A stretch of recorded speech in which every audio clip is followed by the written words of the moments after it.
नमस्कार, स्वागत है आपका सुदर्शन न्यूज में। तमाम अहम खबरों के साथ में विवेक और खास पेशकश में आज हम बात करेंगे कि क्या वाकई एक बदलाव का दौर है। नए साल को सादगी से मनाने का फैसला लिया गया है। पूरे देश में इस वक्त गम का माहौल है। इस वक्त देश का हर बासिंदा यही सोच रहा है कि क्या नए साल में एक पार्टी जरूरी है या फिर इसे सादगी से मनाना जरूरी है। एक रिपोर्ट।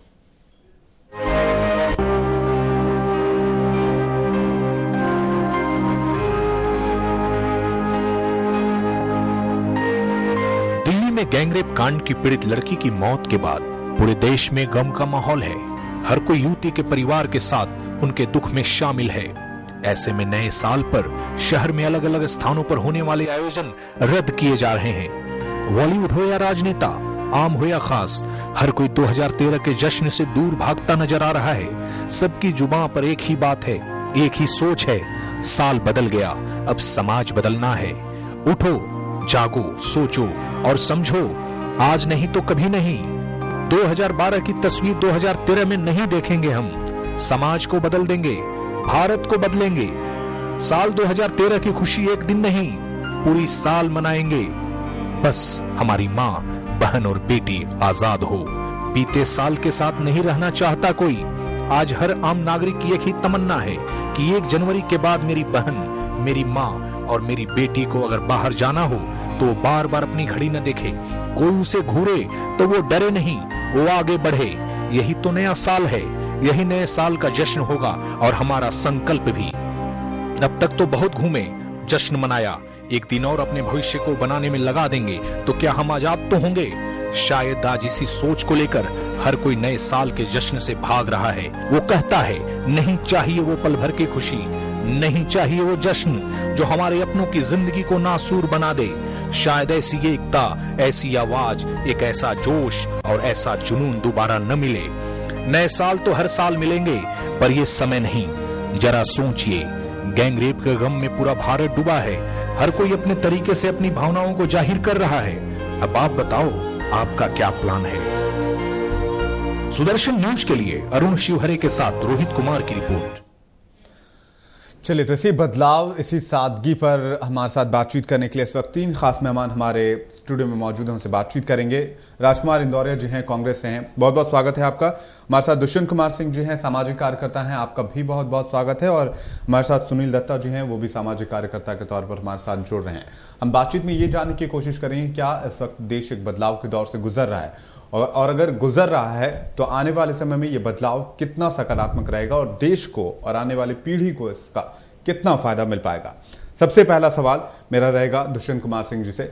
दुष्यंत कुमार सिंह जी, अभी जो वक्त देश देख रहा है, कितना प्रभाव डालेगा ये वक्त आने वाले समय में, और जो बदलाव नजर आ रहा है वो कितना सकारात्मक है? देखिए विवेक जी, इस टाइम जो हमारा हिंदुस्तान के अंदर बदलाव आ रहा है, ये सबको ही, हिंदुस्तानियों को सबको ही दिख रहा है इस चीज़ के बारे में।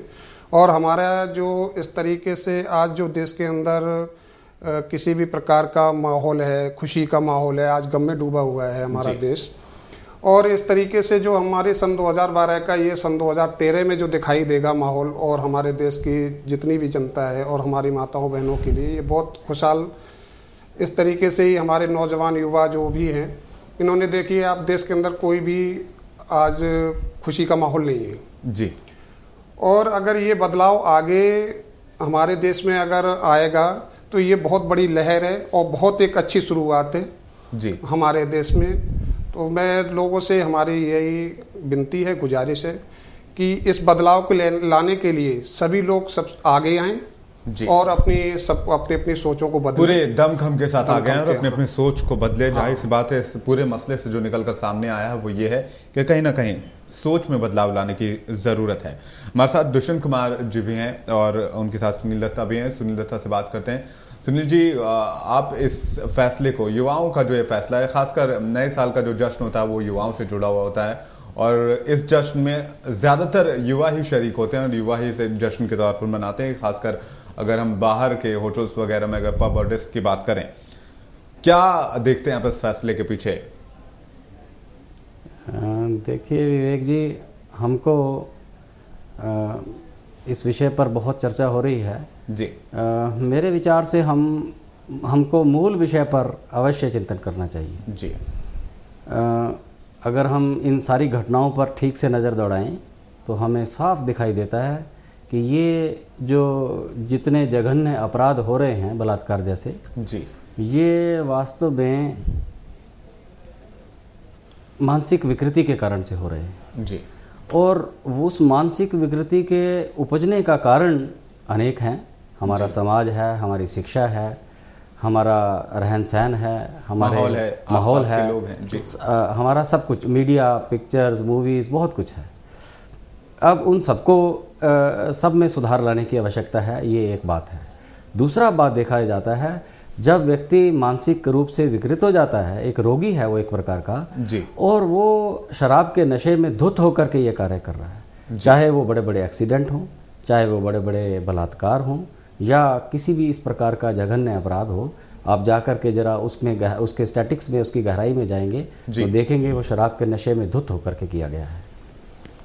अब और उस शराब का प्रचलन अगर आप देखेंगे पिछले 25 सालों में, या कम से कम 25 सालों में मैं कहूँगा जी, अत्यधिक बढ़ता जा रहा है, या यूँ कहिए कि देश की आज़ादी के बाद से बढ़ता ही जा रहा है।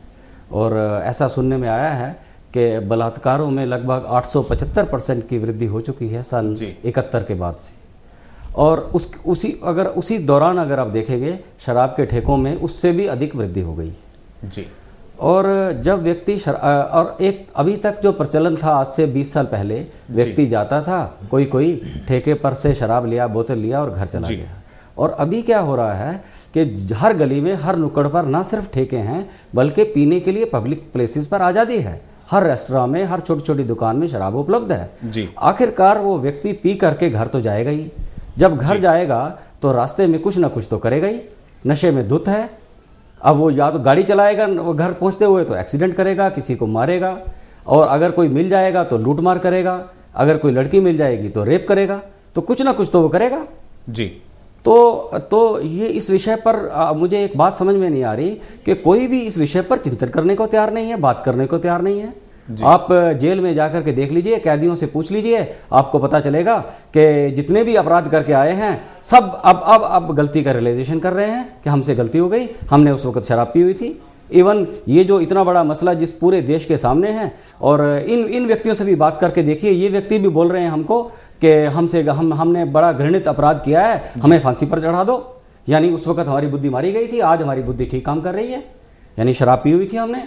तो उस विषय पर कोई बात ही नहीं करना चाहता कि व्यक्ति मानसिक रूप से जो विकृत है, अगर उसको शराब उपलब्ध हो जाएगी और वो भी फ्रीली, खुलेआम, और उसको इजाजत होगी पब्लिक प्लेसेस पर घूमने की, तो वो क्या करेगा जी। तो ये मेरे ख्याल से शराब पर, पब्लिक प्लेसेस पर रोक लगाए बिना बलात्कार को रोकने की कोशिश करना, इसको अंग्रेजी में कहते हैं होपिंग अगेंस्ट होप। ये बिल्कुल विरुद्ध बात है। आप शराब को तो रोके नहीं, नशे में धुत होकर के लोगों को घूमने के लिए इजाजत दे दें और उसके बाद उम्मीद करें कि वो कोई अपराध भी करें जी।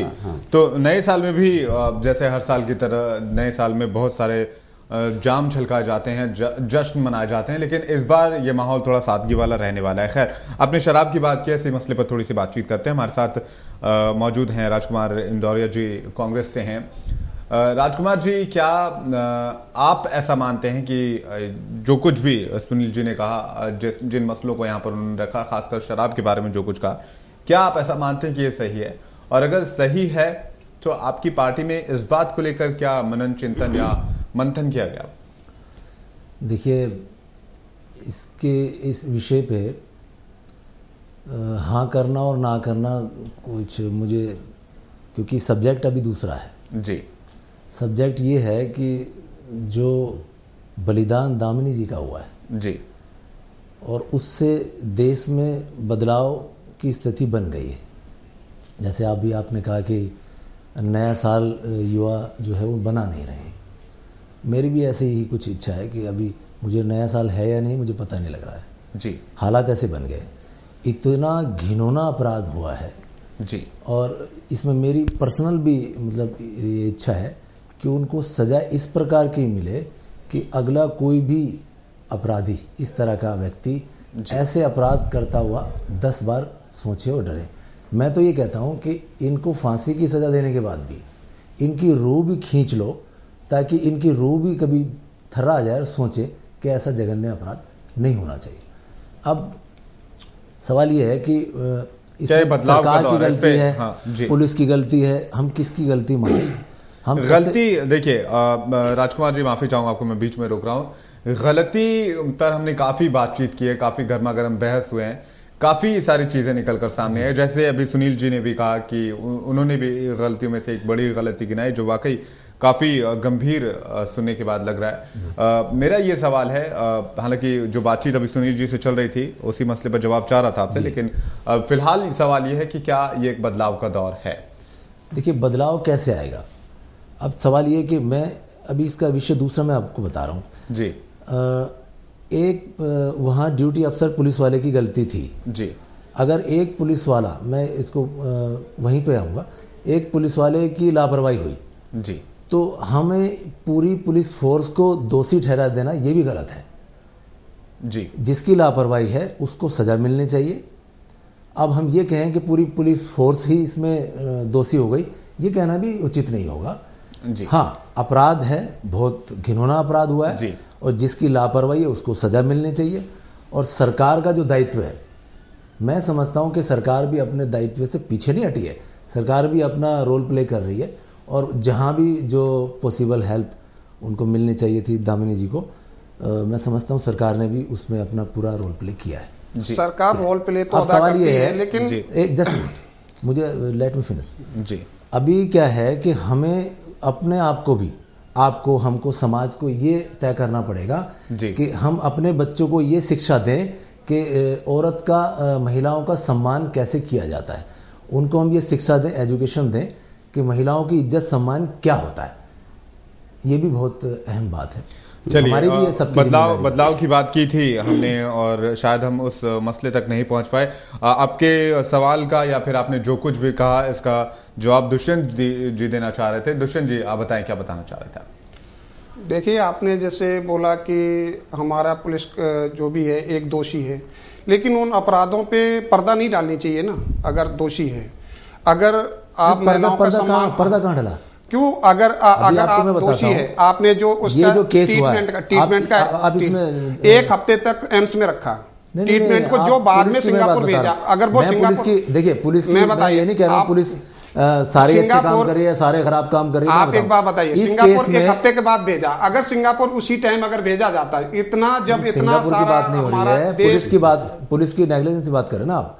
इस केस में जैसे ही एफआईआर दर्ज हुई, एफआईआर भी दर्ज हुई और बहुत जल्दी, अमूमन हर केस की बनिस्बत बता रहा हूं मैं, पुलिस ने सारे अपराधियों को अरेस्ट किया और एफआईआर अरेस्ट किया और जो भी लीगल प्रोसीडिंग होती है वो चल रही थी। उसके बाद फिर सरकार का प्ले, सरकार ने वो हॉस्पिटल से लेकर सिंगापुर तक, युवा इंडिया गेट पे आए जिन्होंने प्रदर्शन किया, जब जाके इस तरीके से, मैं ये कह रहा हूं कि बहुत घिनौना अपराध हुआ है, उनको फांसी से भी बढ़कर अगर कोई सजा तो वो दो, उनकी रूह भी खींच लो ताकि अगला भी कोई अपराधी ऐसा अपराध करने से चलिए, ये मुझे लगता है दुष्यंत जी और राजकुमार जी, दुष्यंत जी और राजकुमार जी, मुझे लगता है कि ये कहीं हम मसले से दूर जा रहे हैं।